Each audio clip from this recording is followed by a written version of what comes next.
1987 ஆண்டு வரை தற்போது இருக்கின்ற கல்முனை மாநகர சபையானது கல்முனை வடக்கு கிராம சபை, கல்முனை தெற்கு கிராம சபை,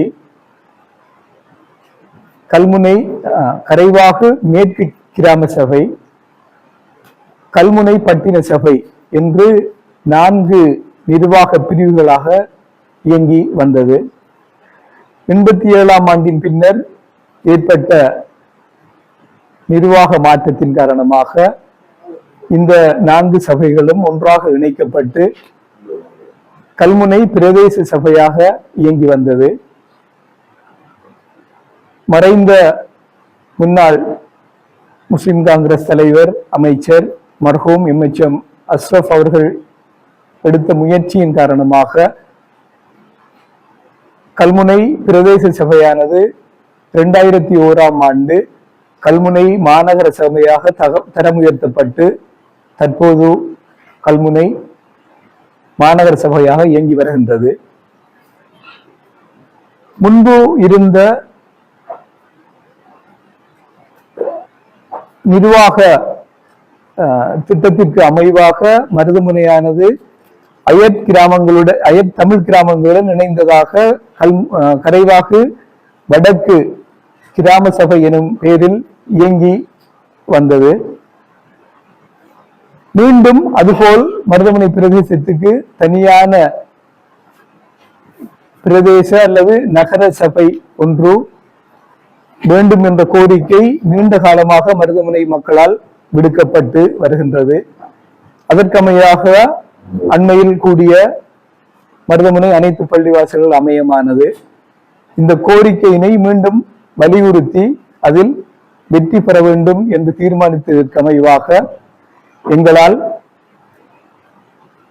கௌரவ மாகாண சபைகள் உள்ளாட்சி அமைச்சர் அவர்களுக்கும் கௌரவ மாகாண சபைகள் உள்ளாட்சி அமைச்சின் செயலாளர் அவர்களுக்கும் மற்றும் எல்லை நிர்ணய ஆணைக்குழுவிற்கும் மருதமுனை பிரதேசத்துக்கு தனியான நகர சபை வேண்டும் என்ற கோரிக்கை விடுக்கப்பட்டு அதற்குரிய கடிதங்கள் அனுப்பப்பட்டுள்ளன.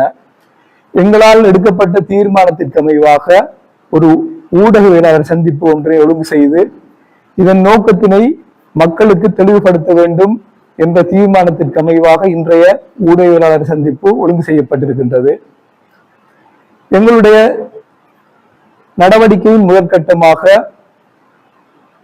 முன்னாள் மாகாண சபைகள் உள்ளாட்சி அமைச்சர் கௌரவ ALM அதாவுல்லா அவர்களினை நாங்கள் சந்தித்து அவர்களுடைய இது தொடர்பான அவர்களுடைய ஆலோசனைகளையும் அனுபவங்களையும் பெற்றுக்கொண்டோம். எமது அடுத்த கட்டமாக எமது பிரதேசத்தில் உள்ள பாராளுமன்ற உறுப்பினர்கள், முன்னாள் பாராளுமன்ற உறுப்பினர்கள், அரசியல் பிரமுகர்கள் அவர்கள் அனைவரையும் சந்தித்து இது தொடர்பான ஒத்துழைப்பினை பெற்று இந்த விடயத்தினை முன்னெடுப்பதற்கு நாங்கள் தீர்மானித்திருக்கின்றோம். அதுபோல் இந்த விடயத்தினை முன்னெடுப்பதற்கு முதல் கட்டமாக இந்த விடயத்தில் அனுபவமும் ஆற்றலும் ஆர்வமும் உள்ள சில சட்டத்தரணிகளை எங்களுடன் இணைத்து இந்த விடயத்தினை முன்னெடுத்துள்ளோம். இதன் அடுத்த கட்டமாக மருதமுனையில் உள்ள இந்த விடயத்தில் ஆர்வமுள்ள அனுபவமுள்ள சட்டத்தரணிகள் அனைவரையும் நாம் இந்த விடயத்தில் உள்ளிருக்க உள்ளோம். அத்துடன் எமது ஊரில் உள்ள தற்போது சேவையில் உள்ள நிர்வாக சேவை உத்தியோகத்தர்கள், ஓய்வு பெற்ற நிர்வாக சேவை உத்தியோகத்தர்கள், அதுபோல் இந்த மருதமுனைக்கு ஒரு நல்ல விடயம் நடக்க வேண்டும் என்ற நன்னோக்கம் கொண்ட மருதமுனை விடயத்தில் ஆர்வமுள்ள நல்ல கல்வியலாளர்கள், பண்பு உள்ளவர்களையும் நாங்கள் இணைத்து இந்த விடயத்தை பரவலாக்கி எதிர்காலத்தில் முன்னெடுப்பதற்கு தீர்மானித்துள்ளோம். அந்த வகையில் இந்த விடயம் சம்பந்தமாக இந்த விடயத்தில் எமக்குள்ள சாத்தியப்பாடுகள், சாதக நிலைகள் சம்பந்தமாக தெளிவுபடுத்துவதற்காக இங்கு எங்களுடைய சட்டத்தரணி அவர்கள் இங்கு சம்பவத்திருக்கின்றார்கள். இன்ஷா அல்லாஹ் மருதமுனைக்கு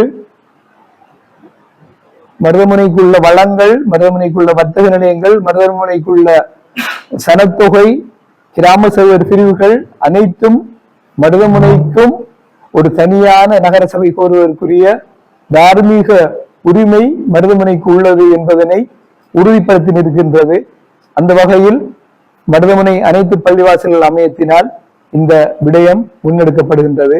இந்த விடயம் வெற்றி பெறுவதற்கு மருதமுனை கல்வியலாளர்களும் நலன் விரும்பிகளும் எங்களுக்கு ஒத்துழைப்பு வழங்குவதோடு ஊடகவியலாளரும் எங்களுடன் தோளோடு தோள் நின்று எங்களுக்கு உதவ வேண்டும் என்று கேட்டுக்கொள்வதோடு எங்களால் எதிர்காலத்தில் சந்திக்கப்பட உள்ள இந்த பிரதேச பாராளுமன்ற உறுப்பினர்கள், இந்த விடயத்தில் அனுபவம் உள்ள முன்னாள் பாராளுமன்ற உறுப்பினர்கள், அரசியல் தொடர்புள்ளவர்கள் அனைவரும் இந்த விடயத்தில் எங்களுக்கு உதவ வேண்டும் என்று விடயமாக கேட்டுக்கொள்வதோடு இந்த விடயம் வெற்றி பெறுவதற்கு எல்லாம் வல்ல இறைவன் எங்களுக்கு துணை நிற்க வேண்டும் என்று இறைவனை பிரார்த்தித்து விடைபெறுகின்றேன்.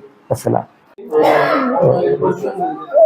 மருதமுனையில் உள்ள 21 பள்ளிவாசல்கள் இணைந்ததாக இந்த மருதமுனை அனைத்து பள்ளிவாசல்கள் அமையம் இயங்கி வருகின்றது. அநேகமான நல்ல விடயங்கள் தற்போது எங்களுடைய அனைத்து பள்ளிவாசல் அமையத்தினால் முன்னெடுக்கப்பட்டு வருகின்றன. ஒரு பொதுவான ஒரு உறுதியான நிர்வாக கட்டமைப்பு எமது அனைத்து பல்கலை அமையத்திற்கு இதுவரையும் இல்லை. ஏனென்றால் அனைவரும் தலைவர், அனைவரும் செயலாளர், அனைவரும் பொருளாளர், அனைவரும் இதில் முழு ஈடுபாடுள்ளவர்கள் என்று சேர்ந்து இயங்கி சில விடயங்களை எட்டி பிடிக்க வேண்டும் என்ற நோக்குடன் 2 இணைப்பாளர்களை மட்டும் கொண்டதாக எங்களுடைய இந்த அனைத்து பள்ளிவாசல்கள் அமையம் இயங்கி வருகின்றது.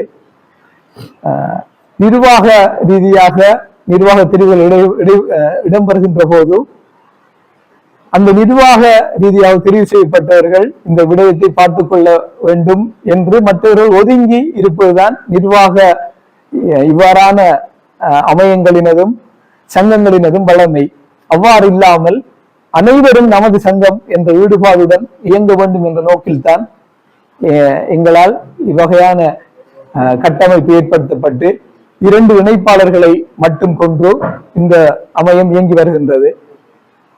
இன்ஷா அல்லாஹ் எதிர்காலத்தில் தேவை ஏற்படின் தேவையான மாற்றங்களுடன் இந்த சங்கம், இந்த அமையம் இயங்கும் என்பதனையும் தெளிவாக தெரிவித்துக் கொள்கின்றேன். நான் இம்மாயம் முகர்ரஃப் மருதமுனை மஸ்ஜிதுன் நூர் பள்ளிவாசலின் கௌரவ தலைவராக இருக்கின்றேன். நானும் அனைவரும் போல் இந்த அமையத்தின் ஒரு முன்னணி செயற்பாட்டாளராக இயங்கி வருகின்றேன். அஸ்ஸலாமு அலைக்கும். நான் ஆரம்பத்திலே தொடங்கும் போது இது சம்பந்தமான சரியான தெளிவை உங்களுக்கு தந்திருக்கின்றேன். இது ஒரு ஆரம்ப கட்ட நடவடிக்கை. இதற்கொரு மருதமுனை நகர சபைக்கான கோரிக்கைக்கான ஆரம்ப விதை எங்களால் இடப்பட்டிருக்கின்றது. நான் கூறியபடி இந்த விடயத்தில் அனுபவமும் ஆலோசனையும் உள்ள சட்டத்தரணிகள், தற்போது சேவையில் உள்ள நிர்வாக அதிகாரிகள், ஓய்வு பெற்ற நிர்வாக அதிகாரிகள், மருதமுனை விடயத்தில் ஆர்வமுள்ள அர்ப்பணிப்புடன் இயங்கி வருகின்ற அனுபவம் உள்ளவர்கள் அனைவரும் ஒன்றிணைக்கப்பட்டு எதிர்காலத்தில் இதற்கான திட்டங்கள் வகுக்கப்பட்டு செயற்படுத்துவதற்குரிய ஏற்பாடுகள் செய்யப்பட்டுள்ளன. இன்ஷா அல்லாஹ் மிக விரைவில் இதற்குரிய ஏற்பாடுகள் நடைபெற்று மருதமுனைக்கான தனியான மருதமுனையை மட்டும் உள்ளடக்கிய ஒரு நகர சபை கோருவதா அல்லது மருதமுனையையும் அயல் தமிழ் கிராமங்களையும் உள்ளடக்கியதாக அல்லது மருதமுனையையும் அயல் கிராமங்களையும் நட்பெட்டி முறையும் உள்ளடக்கியதாக எங்களுடைய கோரிக்கை விடுக்கப்பட வேண்டுமா என்பதை எங்களால் அமைக்கப்படுகின்ற அனுபவம் உள்ள சபையானது தீர்மானித்து அதற்கமைவாக எங்களால் நடவடிக்கை மேற்கொள்ளப்படும். அத்துடன் இங்கு சட்டத்திரணி அவர்கள் கூறுகின்ற போது ஒரு விடயத்தை தெளிவாக கூறினார். சாய்ந்தமரத்திற்கு தனியான ஒரு நகர சபை அமைப்பதற்கான அனுமதி சட்டரீதியாக கிடைக்கப்பட்டிருக்கின்றது என்று. சாய்ந்தமரது மக்களின் உறுதியானதும் நியாயமானதுமான கோரிக்கைக்கும் போராட்டத்திற்கும் அவர்களுக்கு கிடைத்த வெற்றி தான் இந்த சாய்ந்தமரது மக்களுக்கான நகர சபை, தனியான நகர சபை. அந்த விடயத்தில் அவர்களுக்கு கிடைக்கப்பெற்ற அந்த நிர்வாக ரீதியான வெற்றியினை மருதமுனை அனைத்து பள்ளிவாசல்கள் அமையமானது மிக வெகுவாக பாராட்டுவதோடு அவர்களுடைய ஏனைய விடயங்களும் சிறப்பாக நடைபெற வேண்டும் என்று நாங்கள் அமையம் சார்பாக பிரார்த்தனை செய்து கொள்கின்றோம். எங்களுடைய அயல் கிராமமான சாய்ந்தமருது மக்களின் உறுதியான திட்டமிடப்பட்ட அந்த கோரிக்கையும் போராட்டமும் எங்களுக்கு ஒரு அனுபவ ரீதியான ஒரு ஆற்றலையும் ஒரு ஆலோசனையும் எங்களுக்கு வழங்கி இருக்கின்றது. அந்த அந்த விடயத்தை அடியொற்றி இன்ஷா அல்லாஹ் எங்களுடைய அடுத்த நடவடிக்கைகள் மேற்கொள்ளப்படும். மேலதிக செய்திகளுக்காக எமது யூடியூப் தளத்தை சப்ஸ்கிரைப் செய்யுங்கள்.